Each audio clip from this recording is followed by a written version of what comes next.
Brosa Podcast Room, ruang pendidikan dan kreativitas.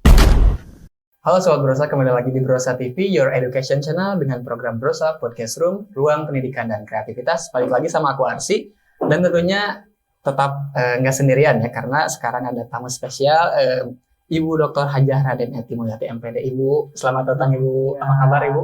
Baik, Arsy. Alhamdulillah.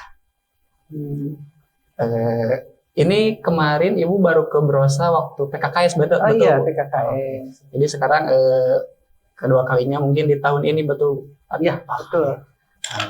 Udah lama, sering. Oh sering. Sering. Oh, sering. Tiap bulan. Mungkin masih nggak tahu ya Bu. Pasti tidak tahu karena Ibu dengan kepala sekolah. Gitu ya. Iya. Dengan kepala sekolah, dengan lokasi kurikulum, lalu dengan kaprok. Terus sering datang ke sini. Mungkin karena Arsy kan ya. Iya betul Bu. Artinya lagi di mana kegiatan kan banyak ya. Iya betul Bu ya. Sekolah kita itu syarat dengan kegiatan sekarang. Sekolah kita ini hebat. Oke. Akhir-akhir ini kesibukannya apa aja sih Bu? Ibu sekarang itu dari mulai ini saja dihitung dari Desember aja ya. Desember kemarin itu karena pengawas di Kabupaten Bandung SMK itu sangat kurang gitu ya, sehingga memang binaannya banyak, sehingga ketika ada pekerjaan seperti pekerjaan yang sifatnya monitoring, pemantauan dan juga verifikasi dan validasi itu sangat banyak. Akhirnya ya disibukkan dengan rutinitas, ditambah lagi mungkin kesibukan keluarga juga. Kemudian juga kesibukan kemarin sempat ke luar negeri lah, sempat ke luar negeri, di Jepang dan ke Malaysia dan Singapura. Kalau boleh tahu itu ke luar negeri itu liburan atau emang urusan pekerjaan? Ada beberapa program seperti program Anabuki ya, program Anabuki yaitu ke SMK-an juga. Jadi mengenai ke SMK-an di sana Ibu melihat bagaimana kerjasama dengan kita, dengan institusinya, kemudian juga bagaimana di Jepang mungkin dengan lapangan kerjanya itu seperti apa, apa yang biasanya harus disiapkan di kita agar misalnya mereka itu juga pada saat di Jepang itu tidak kesulitan, terutama dalam keterampilan. Jadi emang khusus keterampilan aja gitu ya Bu, dan skill ya tentunya ya. Nah ini Bu, gimana sih Bu peran pengawas pembina SMK Brosa dalam mengawasi dan meningkatkan kualitas siswanya Bu? Ibu selalu ya melihat dari sebuah filsafat dari Raja Dewantara. Ingarso Suntulodo, Ingmadja Mangunkarso, Tuturi Handayani. Jadi pengawas itu juga harus menjadi suri tauladan, meskipun tidak kelihatan oleh siswa-siswa, tapi kepada kepala sekolah menjadi panutan, memberikan dorongan moral. Nah ini salah satunya yang menjadi filsafat itu. Jadi kami juga bekerja bukan hanya pada saat ke sekolah. Ke sekolah itu paling juga bisa dihitung dalam 1 bulan itu 1 kali, itu pun mungkin terbatas waktunya. Tapi kami selalu melihat seperti Brosa saja ya. Kami seperti ingin melihat apa kegiatannya itu dari medsos sekarang itu. Alhamdulillah kami dibantu dengan adanya revolusi industri, revolusi industri mengenai media sosial ya, mengenai kecanggihan daripada teknologi jarak jauh. Jadi kami ikuti semua, memfollow ya dalam Instagramnya. Rugi loh kalau tidak bisa melihat ya, melihat kegiatan-kegiatan di Brosa itu kan banyak ya, dan selalu update di setiap saat gitu ketika ada kegiatan-kegiatan yang penting. Bahkan Ibu sampai di luar ekspektasi gitu kan. Kok ada ya di Brosa kegiatan ini yang sebenarnya kegiatan yang sangatlah kalau kita lihat amazing sekali ya kegiatannya di dalam Instagram. Bahkan Ibu sendiri kan sebagai pengawas kan melihatnya pada saat pembelajaran biasa ya. Pada saat melihat IG, bener gitu ya. Langsung ngerasa gak percaya gitu. Ngerasa gak percaya, bahkan Ibu langsung ini benar ada kegiatan ini. Iya Bu, benar sama saya nih pengen lihat nanti. Ya bukan, di Instagram juga ada. Ya saya udah lihat. Nanti ibu kalau ini nanti ikut. Jadi akhirnya tahu kan. Kemarin itu ada kegiatan tentang lingkungan hidup, kemudian ada kegiatan tentang fun, apalah ibu juga lupa ya. Ada kegiatan fun yang sebenarnya menurut ibu itu eksentrik sekali ini. Betul ya, anak-anak itu sebenarnya harus dibahagiakan gitu ya, dengan kegiatan-kegiatan yang aneh gitu ya. Nah, kita itu memang harus aneh. Nah ini ibu mengasih. Kadang-kadang waktu sebelum tidur itu melihat dulu gitu kan. Melihat dulu media sosial, udah langsung like, amazing, langsung kan kita komentar, itu semuanya. Jadi peran pengawas itu juga artinya memberikan dorongan, dan kalau misalnya kita, setuju lah gitu ya kegiatan tersebut, kita ngasih jempol kan, like dan sebagainya, bahkan ke kepala sekolahnya, congratulations, ibu bilang congratulations, Anda hebat dalam menjaga inovasi yang seharusnya memang tumbuh di sekolah.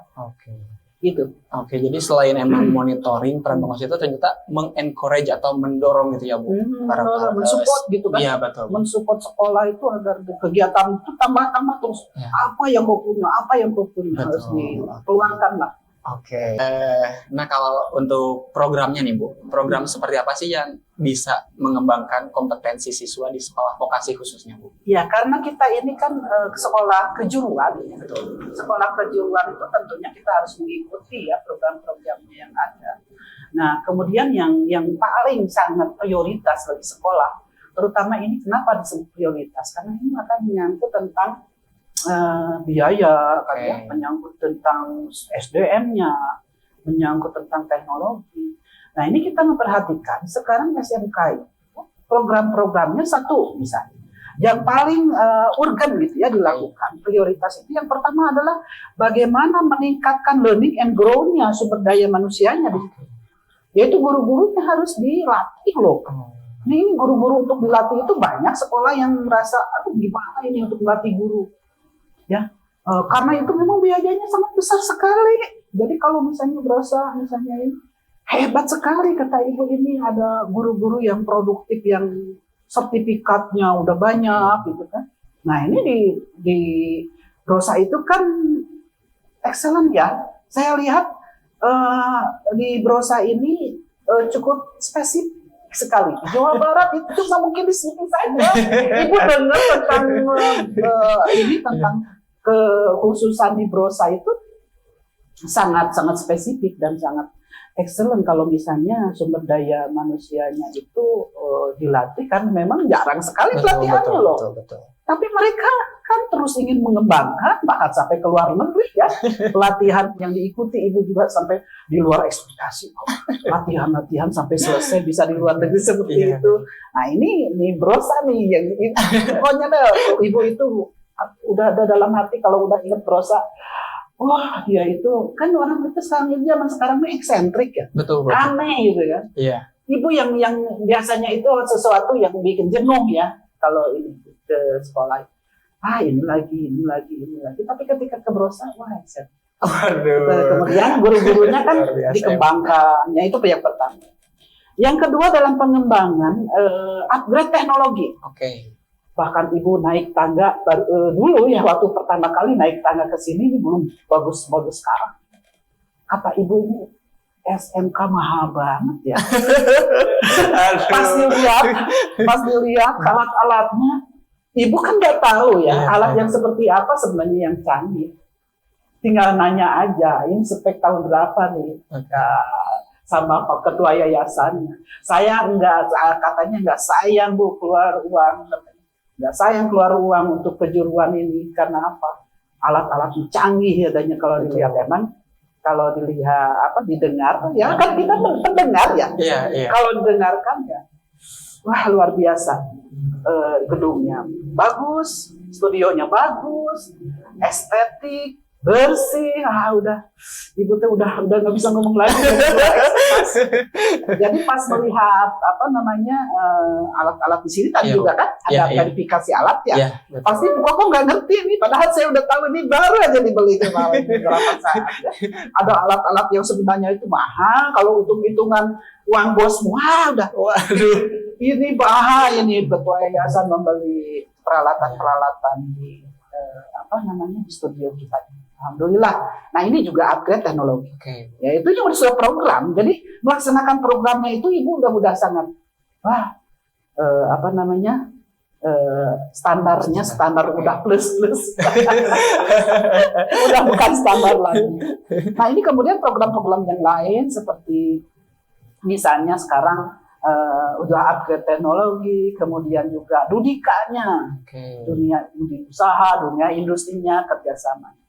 Setelah selesai itu mungkin setelah kerjasama dengan industri, kemudian mudah-mudahan yang program-program yang paling memang sulit dari sekolah-sekolah lain itu, ketika kerjasama itu bisa menyangkut beasiswa paling siswa dari Dudika. Juga menyangkut juga tentang sumbangan, ada kontribusi dari dunia industri untuk kita gitu. Ada sumbangan dari dunia industri karena memang dibutuhkan kepada tenaga-tenaga yang profesional. Akhirnya mereka menyebarkan alat. Itu program-programnya harusnya itu yang prioritas menurut itu. Namun itu emang belum berjalan lancar ya Bu, program yang tersebut tadi. Kalau di Brosa kemarin Ibu tanya ya, ini semuanya sudah dilaksanakan. Jadi program-program untuk kekhususan, program-program yang prioritas yang sebenarnya SMK itu dilihat kalau misalnya tidak bisa itu berarti bukan SMK. Betul. Nah, tetapi ketika ditanyakan mengenai 8 tambah I-nya itu yang terakhir itu ya itu beasiswa dengan sumbangan alat-alat dari dunia usaha. Oke. Nah, ini Bu. Nah, kan di SMK tuh ada yang namanya uji kompetensi atau uji kom. Iya. Nah, menurut Ibu, apakah uji kompetensi ini tuh bisa nggak sih jadi indikator keberhasilan program pengembangan tersebut? Tentu saja kan yang pertama UKK itu kan merupakan sebuah sebuah standar ya. Dari pusat itu kan ada standarnya. Standar sesuai dengan BSNP, ya, Standar Nasional Pendidikan, bagian penilaian kita ini sekarang untuk UKK ini. Kemudian juga standar industri, UKK itu juga LSP juga, kan ini penting semua. Nah, sebenarnya di kita ini karena mungkin jarang ya untuk perfilman kita penyiaran Bu. Kita penyiaran. Broadcasting. Nah, broadcasting. Nah, jadi UKK itu merupakan sebuah proses ya. Kita ingin mengetahui siapa mereka itu dari apa? Dari uji kompetensi. Dari kemampuan mereka, karena dengan adanya kemampuan mereka diuji oleh kita, kemudian kita memberikan skill paspor.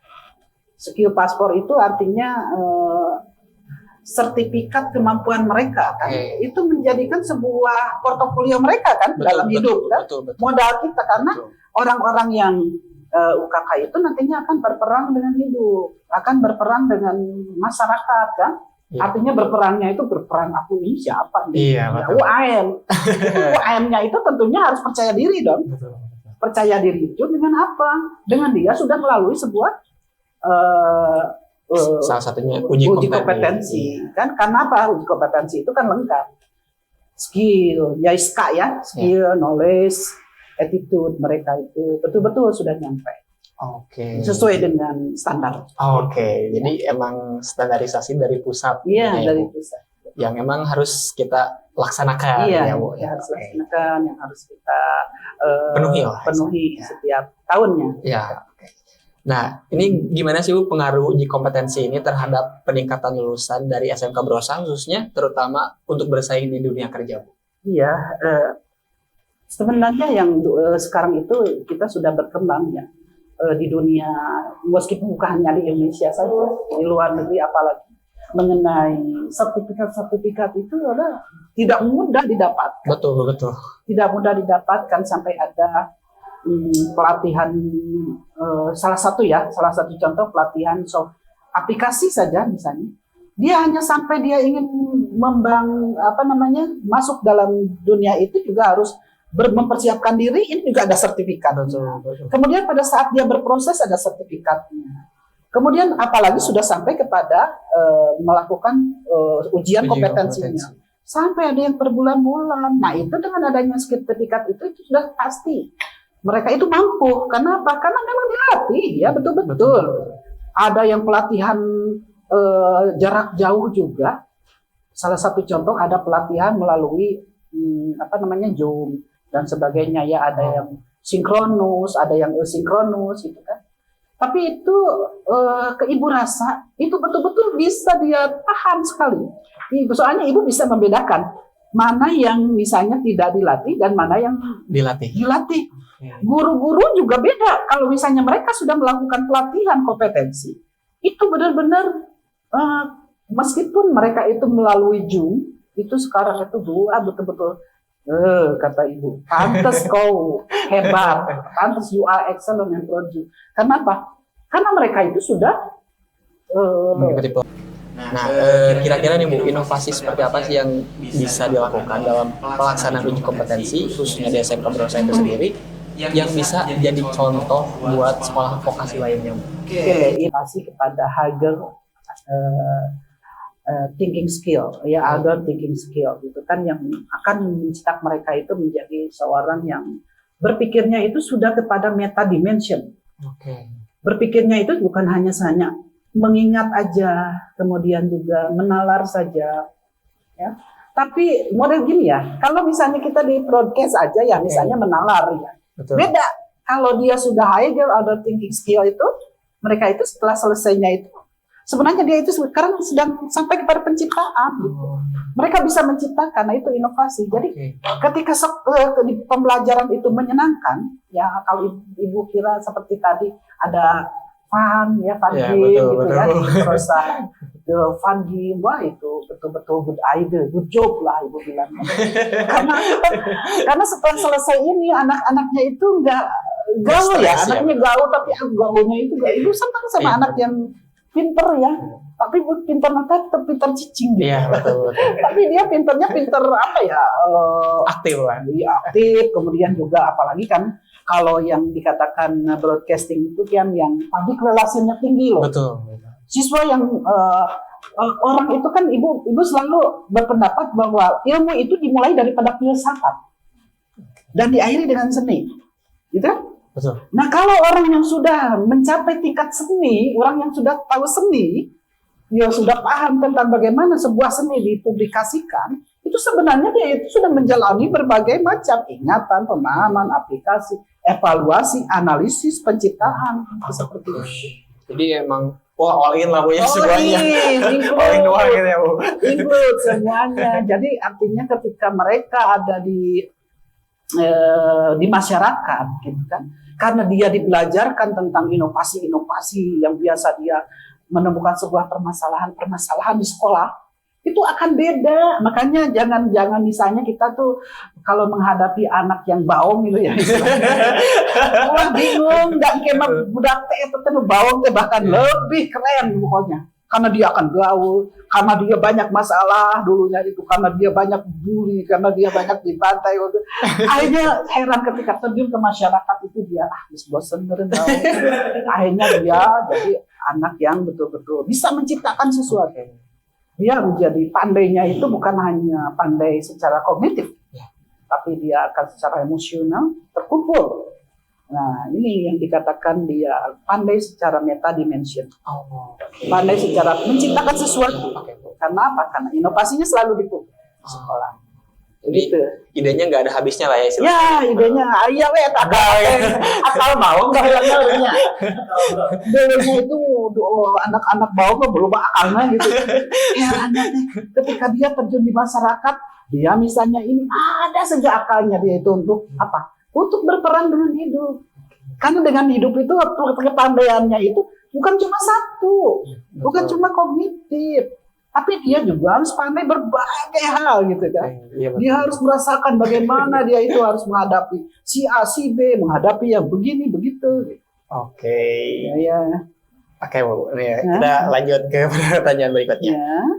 Program seperti apa Bu yang dapat memperkuat dan mempersiapkan siswa menghadapi dunia kerja Bu?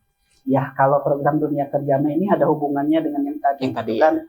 Tapi kalau ibu di Brosa, kenapa ibu itu selalu Kalau datang itu rasanya itu bukan ibu itu bukan mau apa-apa, mau wisata gitu.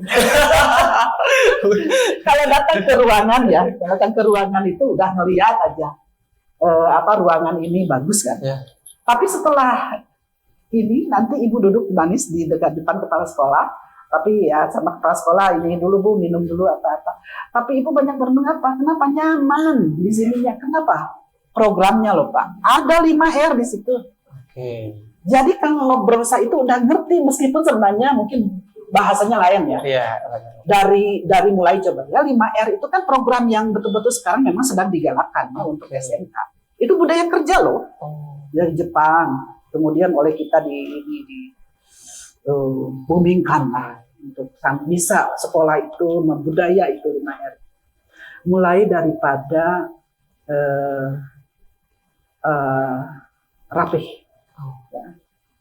Dari rapi dulu kan merapihkan itu adalah benda-benda yang kira-kira tidak berarti, mana benda yang masih digunakan, mana benda yang termahal. Ini di sini coba lihat ruangan kita sekarang. Saya lihat ruangan kita ini tidak ada benda-benda sedikit pun yang misalnya tidak digunakan. Kenapa? Karena ada disimpan di sesuatu. Ada tempatnya di sana. Iya. Kemudian mana benda yang bisa misalnya ini untuk digunakan oleh orang banyak. Mana benda yang sebenarnya ini khusus seperti ini nih. Iya, ya, yang ibu pakai nih mikrofon ini. Betul. Itu mikrofon, itu suatu pelanggaran ketika mikrofon disimpan di mana saja kan. Betul. Tapi Ansi mungkin menyimpannya di lemari yang tertutup. Betul, Bu. Di laci yang bagus. Iya, masih pakai dusnya Bu bahkan. Nah, itu salah satunya 5R. Dari rapi dulu. Oke. Menempatkan di tempat yang tepat, di saat yang tepat, di tempat yang tepat, itu di waktu yang tepat, gitu kan? Iya betul. Artinya itu. Kemudian resik. Nah, cobanya ibu teh lamun jalan di dia ya, jalan di ruangan ini nih, di ruangan Rosa. Ya. Itu cigana teh lamun ayam burung yang jatuh ke sini di soledad tah. Saking ku bersihnya ya ruangan. Ibu oge mau pakai sepatu juga. Nggak bisa. Ibu biasanya tuh harus pakai sepatu. Tapi karena tamunya tahu bahwa ini ruangan resik banget nih.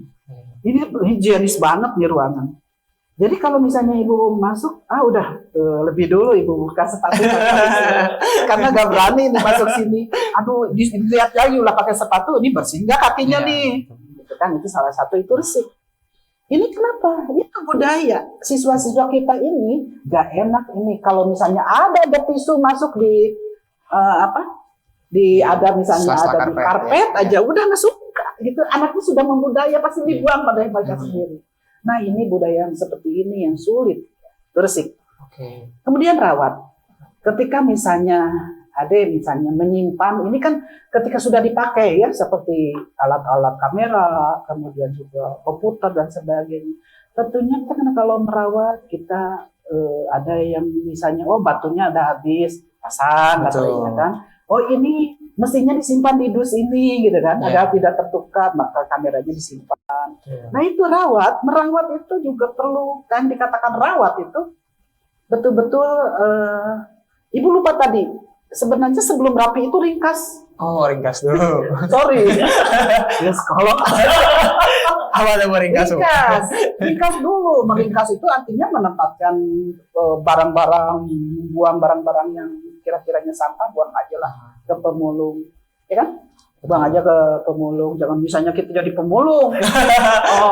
Barang-barang misalnya ada aqua disimpan yang belum bagus kita, karena kita mah bukan pemulung ya. Kasihkan aja, cedakokan kepada mereka. Ini ada barang-barang kita jualkan sama dia dimanfaatkan untuk hidup mereka. Nah ini barang-barang seperti itu dikatakan ringkas. Tadi terus rapi. Kalau sudah diringkas, tidak ada barang-barang yang tidak berguna dalam meja kita, misalnya. Nah itu berarti rapi. Nah udah resik, sehat kan? Iya betul. Kemudian merawat semua. Karena proses-proses tersebut akhirnya jadilah yang terakhir yaitu rajin. Kalau rajin itu kan enggak, yang dikatakan rajin itu enggak satu kali kan? Betul. Kalau yang dikatakan rajin itu kan konsisten. Iya, konsisten. Ada konsistensi dan kontinuitas di situ. Ya, itu inovasi-inovasi yang program-program yang memang harus dibudayakan di kita agar para pelajar kita para siswa kita yang akan bekerja nanti itu terbiasa. Karena apa? Ketidaklulusan mereka, ketidaklulusan mereka di uji kompetensi atau di dunia kerja, mereka akhirnya tidak terpakai. Itu karena mereka itu tidak biasa melakukan 5R. 5R yang tadi. Coba sebenarnya ya kalau misalnya knowledge itu bisa dipelajari. Betul, searching banyak membaca. Keterampilan bisa kita terus modeling kinestetik yang tidak dilatih. Lama-lama kan bisa. Betul. Tapi lamun adat barang misalnya jorok, barang di mana wae, diberhentikan tas sama bosnya. Iya. Ya kan? Betul. Kemudian misalnya kita menjatuhkan alat, misalnya kita lagi foto-foto, kemudian sebenarnya kita dapat pekerjaan misalnya di sebuah produksi perusahaan gitu kan.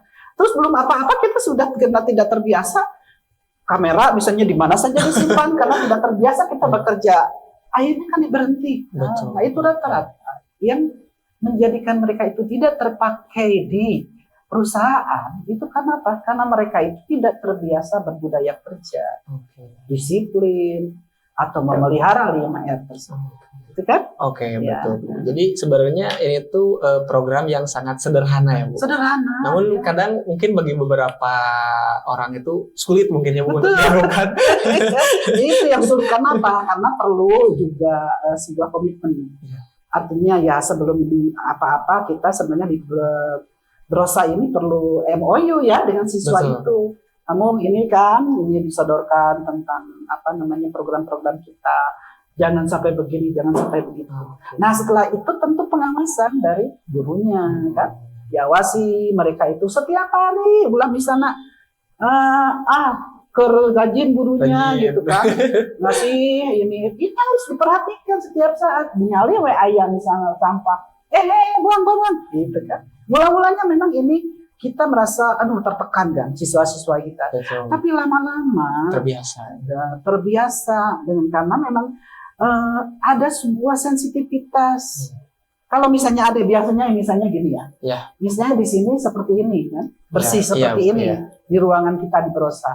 Kemudian di situ ada bekas makanan misalnya tuh ada kertas bekas sate dan sebagainya. Enak nggak? Nggak enak banget ya. Nggak enak banget. Karena apa? Karena ibu tahu karena di Brosa itu selalu belajarkan oleh gurunya secara konsisten gitu kan, dan akhirnya menjadi kan gini ya, ibu selalu punya filsafat. Ini mungkin yang terakhir ya, ibu ya. Bahwa apa yang kita pikirkan akan menjadi sebuah tindakan. Dan berkembang menjadi sebuah kebiasaan dan akhirnya membangun karakter. Karakter itu tentu saja akan pada gilirannya akan membangun sebuah destinasi. Artinya membangun nasib seseorang loh. Kan nasib itu dirubah oleh kita sendiri. Betul.